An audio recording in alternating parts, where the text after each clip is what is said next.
اگر آپ پاکستان کے متوسط طبقے یعنی مڈل کلاس کا جائزہ لینا چاہتے ہیں تو کہیں اور جانے کی بجائے کراچی کے ڈولمن مال جائیں۔ سماج کے ہر طبقے سے تعلق رکھنے والے مرد و زن اس مال میں آتے ہیں اور آپ وہاں بآسانی پہچان سکتے ہیں کہ کون سی فیملی پہلی دفعہ آئی ہے۔ اکثر لوگوں کے لیے ڈولمن مال جانا معمول کی بات ہوتی ہے، لیکن کچھ لوگوں کے لیے یہ غیر معمولی بات ہوتی ہے۔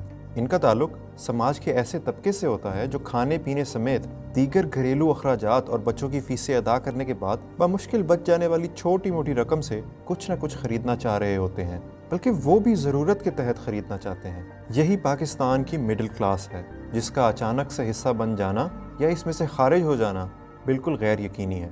کوئی بھی فیملی کتنا عرصہ اس کلاس کا حصہ رہتی ہے، اس کا کوئی وقت مقرر نہیں۔ کب کوئی عروج سے زوال پذیر ہو جائے کچھ کہا نہیں جا سکتا، اور نہ اس کے لیے انہیں قصوروار ٹھہرایا جا سکتا ہے، کیونکہ ان کی قسمت کے بڑے فیصلے چھوٹے چھوٹے دفاتر میں بیٹھے سرکاری حکام کے ہاتھوں میں ہوتے ہیں۔ لیکن سوال یہ ہے کہ پاکستان کی مڈل کلاس حجم میں کتنی بڑی ہے؟ ایلفنسٹون کے اشتراک سے فاروق ترمذی نے پاکستان میں انکم ڈسٹریبیوشن یعنی دولت کی تقسیم، اوسط آمدن اور گزشتہ 2 دہائیوں کے دوران آمدن میں اضافے کی شرح کا تجزیہ کرنے کی کوشش کی ہے۔ یہ رپورٹ دیکھیے۔ آئیے ہم آغاز اچھی باتوں سے کرتے ہیں۔ اعداد و شمار سے معلوم ہوتا ہے کہ پاکستان میں مڈل کلاس کے افراد میں اضافہ ہوا ہے، یعنی ماہانہ $300 تک کمانے والے افراد کی تعداد بڑھی ہے، اور افرادی قوت بھی ایک خاص حد سے متجاوز ہو گئی ہے۔ سن 1999 سے سن 2018 کے دوران پاکستان میں آبادی بڑھنے کی شرح 2.4% رہی، اور اسی عرصے میں ملک میں مڈل کلاس کی تعداد میں سالانہ 16.2% کے حساب سے اضافہ ہوا، جو کہ آبادی بڑھنے کی شرح سے کئی گنا زیادہ ہے۔ حتیٰ کہ سن 1999 سے سن 2019 تک کے اعداد و شمار کا بھی جائزہ لیا جائے تو بھی مڈل کلاس کی تعداد میں اوسطاً 9.4% سالانہ کے حساب سے اضافہ ہوا، جو آبادی کے تناسب سے 4 گنا زیادہ ہے۔ لیکن پاکستانی مڈل کلاس کے حوالے سے ایک چیز خطرناک ہے۔ ڈان میں شائع ایک آرٹیکل میں خرم حسین نے کسی نامعلوم ذرائع کے حوالے سے بتایا کہ وہ چند سال تو آپ کو معاشی طور پر ترقی دیتے ہیں، پھر مہنگائی کی صورت میں سب کچھ واپس لے لیتے ہیں۔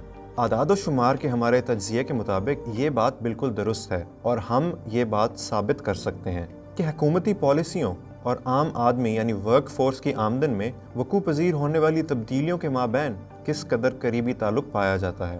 اس کے لیے نواز شریف کے تیسرے دور اقتدار سن 2013 سے 2018 کی مثال ہمارے سامنے ہے۔ مالی سال 2014 کے دوران مہنگائی کا طوفان آیا اور اوسط آمدنی میں 8.2% کمی آ گئی، کیونکہ نواز انتظامیہ گزشتہ حکومت کے چھوڑے ہوئے مسائل سے نبرد آزما تھی۔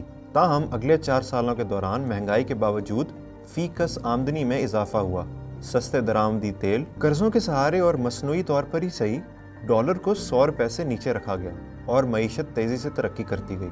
لیکن بدقسمتی دیکھیے کہ سن 2018 کے الیکشن کے بعد یہ مصنوعی سہاروں کے بل پر کھڑا کیا گیا معاشی ڈھانچہ تڑام سے نیچے آن گرا۔ معیشت کے ساتھ ایسا صرف نواز شریف کی حکومت میں ہی نہیں ہوا، بلکہ کئی دہائیوں سے یہی کچھ ہوتا آ رہا ہے۔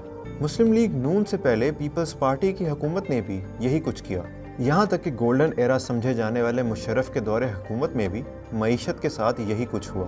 سن 2002 سے 2005 تک معیشت نے خوب ترقی کی۔ سن 2006 میں کسی قدر دھچکا لگا، سن 2007 بہتر رہا، اور 2008 میں معاشی بحران نے آن لیا۔ ان سب عوامل کے اثرات آپ نہ صرف لوگوں کی اوسط آمدن کی سطح پر دیکھ سکتے ہیں، بلکہ یہ بھی دیکھ سکتے ہیں کہ معاشی ترقی کے دنوں میں کتنے افراد لوور مڈل کلاس سے اٹھ کر مڈل کلاس کا حصہ بن گئے۔ اسی طرح کساد بازی اور معاشی مندی کے دنوں میں مڈل کلاس سے کتنے لوگ لوور مڈل کلاس میں لڑک گئے۔ پاکستان میں کسی بھی حکومت نے سماجی طبقات کے مابین توازن قائم کرنے اور معیشت کی بہتری کے لیے طویل المدتی حکمت عملی تشکیل دینے کی کوشش نہیں کی، حالانکہ یہ کوشش سیاسی حکومتوں کو الیکشن جیتنے میں بھی مدد دے سکتی تھی۔